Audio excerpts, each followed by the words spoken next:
Hi there, and welcome to another vlog. Let's get straight into it. Today, I want to talk about this growing phenomena in India where more and more students, straight after getting out of school, are applying to colleges abroad. Now, that's understandable because this whole cut-off madness that I spoke about in my last vlog is perpetuating this situation. There aren't enough college options within the country, so you go abroad. But here also, there's a disturbing trend that's emerging that, in my opinion, is best avoided. So, of late, a lot of my students and a lot of parents contact me for certain lessons, and I learn from them that their children are going abroad to pursue a bachelor's in something like business administration. Now that's fine, but I just want to make a couple of points here that might change your mind about this whole thing. See, abroad, the entire concept of education abroad at the bachelor's and master's levels is very simple. The logic, particularly in the US, is that at the graduate level, at the bachelor's level, you will study a subject that the student is very passionate about, that the student is curious about, and is in love with. Therefore, that subject could be not directly related to your career plan or your vocation later on. It could be something like the arts, humanities, history, geography, something like that. So that's what you study at the bachelor's level, and then at the master's level you study, you take a degree that is directly related to what you plan on doing, whether it's seeking a job, an employment with somebody else, or finally running or setting up your own business. Here's the logic, and it makes complete sense to me. Not only does studying something alternative at the bachelor's level give you the freedom to enjoy and explore something that you love rather than something that you know or feel you need to do from a job perspective.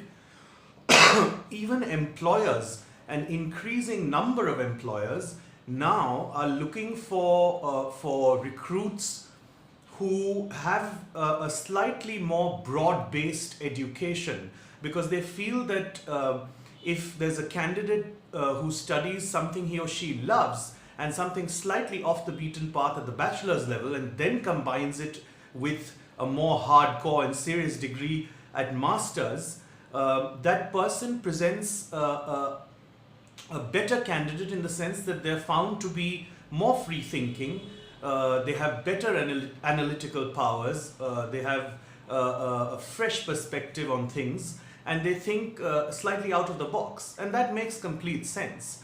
So my point today is very simple.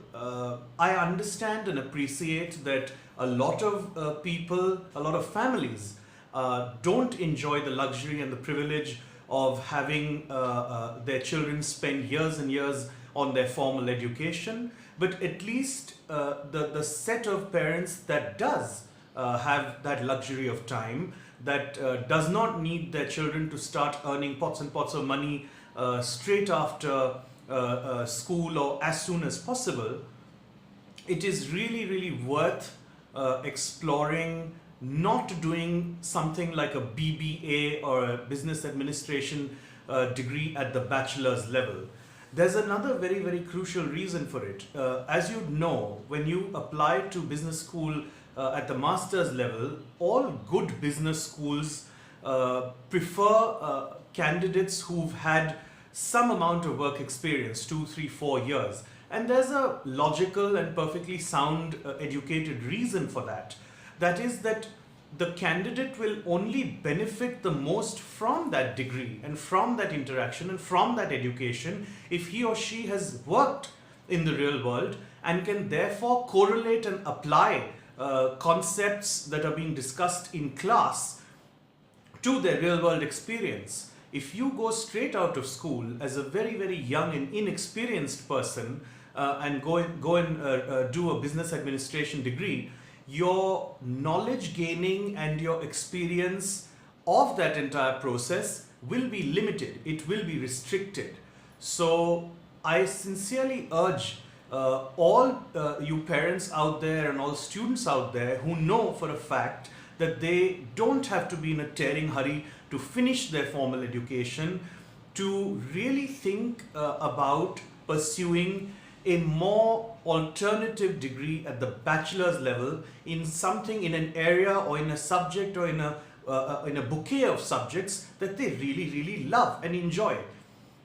Your master's degrees in any case tend to be exceedingly hectic, and they prepare you for a life ahead, whether it's your own work or working for someone else. Might as well have a great time at the bachelor's level. The last thing I want to say today, and this is my personal opinion only, but I have no qualms sharing it, this growing number of academic counselors out there in small or large cities, I'm sorry to say not all, but most of them are fraudulent.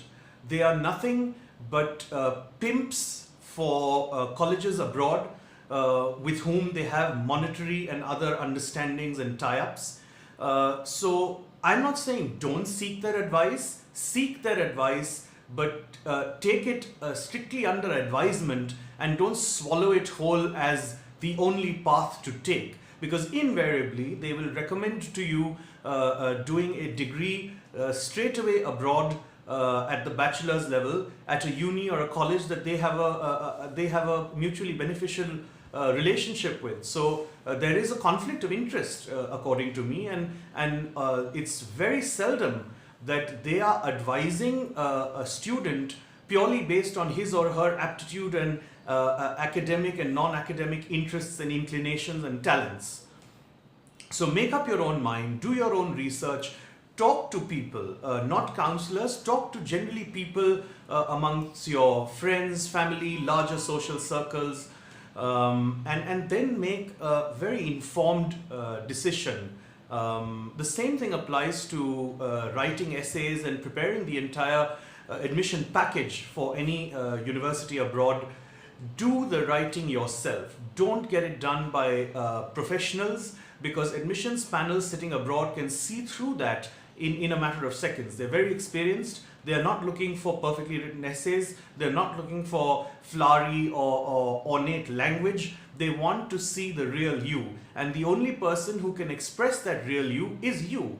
So yeah, that's what I wanted to talk about. I'm sorry, I'm a bit agitated and excited today because this is something that I feel extremely strongly about, and it's a disturbing, growing trend where we're just we seem to be manufacturing clones and robots without really exploring the true individual that is lurking and hidden beneath layers and layers of societal pressure in each of our students. So what to study abroad? My advice is that think about it, and at least at the bachelor's level, if you can afford it, if you have that luxury, go study a subject that you're genuinely curious about, that you genuinely love.